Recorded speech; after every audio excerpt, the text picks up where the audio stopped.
The moment she sat beside me, my ordinary train ride became the most unforgettable journey of my life. Her hands were trembling, her eyes were filled with fear, and before I could even say Please, I hello, have she nowhere looked else to straight at me and go. whispered words that made my heart stop. "You're my husband for the next 3 hours." Every instinct told me to walk away, but something in her expression wasn't asking for romance, it was begging for mercy. Looking back now, I realize that a single decision made on that train changed two broken lives forever. Before we continue, if you believe kindness can change someone's life and that everyone deserves a second chance, please take a moment to like this video, leave a comment, share it with someone who believes in hope, and subscribe to the channel. Your support helps us continue bringing meaningful stories that touch the heart. My name is Nathan, and at the time I was 36 years old, living in Chicago, Illinois. Life had become painfully quiet after my wife passed away from cancer 3 years earlier.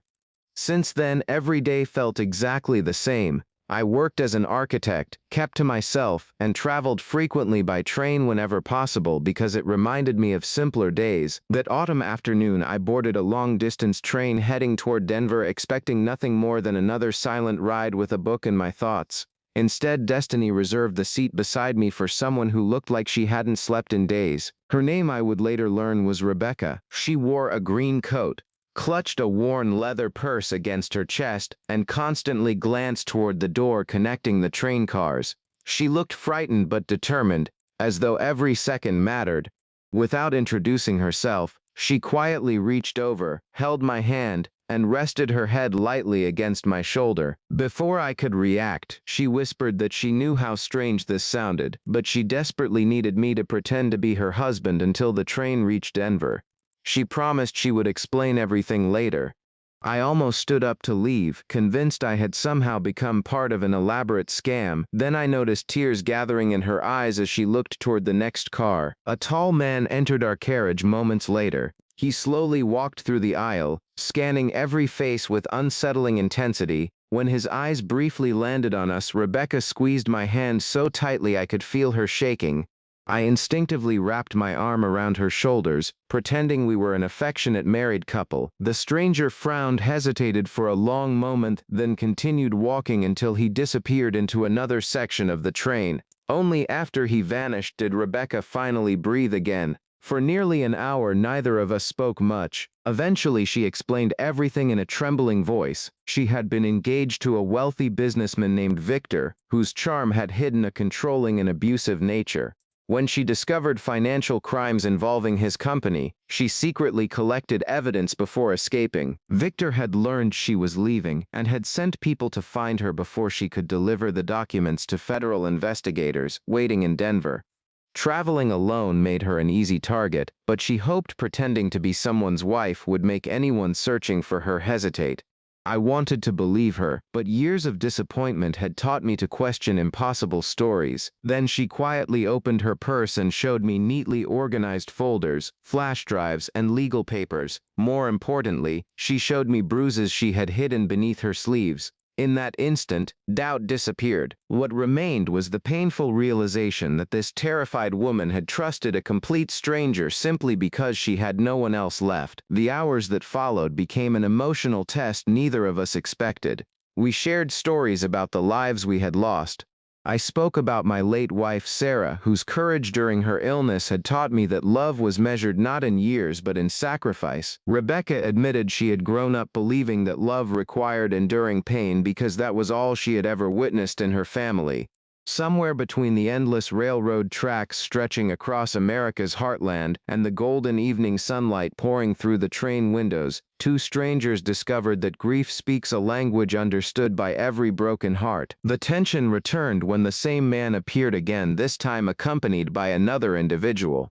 They lingered nearby, watching us carefully. My pulse raced, but I kept talking to Rebecca about imaginary family vacations, inside jokes, and anniversary memories, as though we had shared decades together.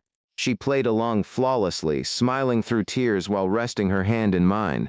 Every second felt like balancing on the edge of disaster. Finally, conductors began preparing passengers for arrival, and increased activity throughout the train made it impossible for anyone to confront us unnoticed. When the train finally rolled into Denver, federal agents waiting on the platform approached Rebecca almost immediately. She had secretly contacted them earlier during the journey. Within minutes, the investigators secured the evidence she carried, while local authorities detained the men who had followed her. As the chaos settled, Rebecca turned toward me with tears streaming freely down her face. She thanked me for believing her when I had every reason not to. I simply smiled because, in truth, she had given me something I thought I had buried forever. She reminded me that my heart was still capable of trusting another human being. Months passed before I heard from her again. One winter afternoon, a handwritten letter arrived at my apartment. Victor had been convicted. Several innocent employees had been cleared because of the evidence Rebecca delivered, and she had begun volunteering at shelters for women escaping abusive relationships. At the bottom of the letter was a simple sentence that stayed with me forever. She wrote that sometimes God places complete strangers in our path because friends would never arrive in time. That letter inspired me to stop hiding from life.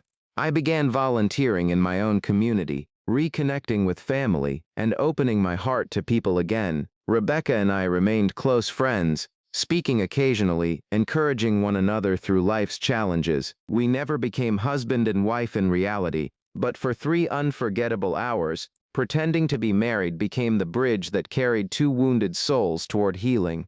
If this story touched your heart, please like the video, share it with someone who needs a reminder that kindness still exists, and subscribe for more emotional stories that inspire hope and compassion. Your support truly means the world. Special request: before you leave, please comment with the words "Kindness changes lives" if you believe one small act of courage can completely transform someone's future. Sometimes miracles don't arrive with grand speeches or dramatic music. Sometimes they simply sit down beside you on a train, ask for your help, and remind you that the greatest journeys are not measured by miles traveled, but by the hearts we choose to carry along the way. And in a world that often feels divided by fear, perhaps the greatest gift we can offer a stranger is the simple willingness to believe that their life is worth saving.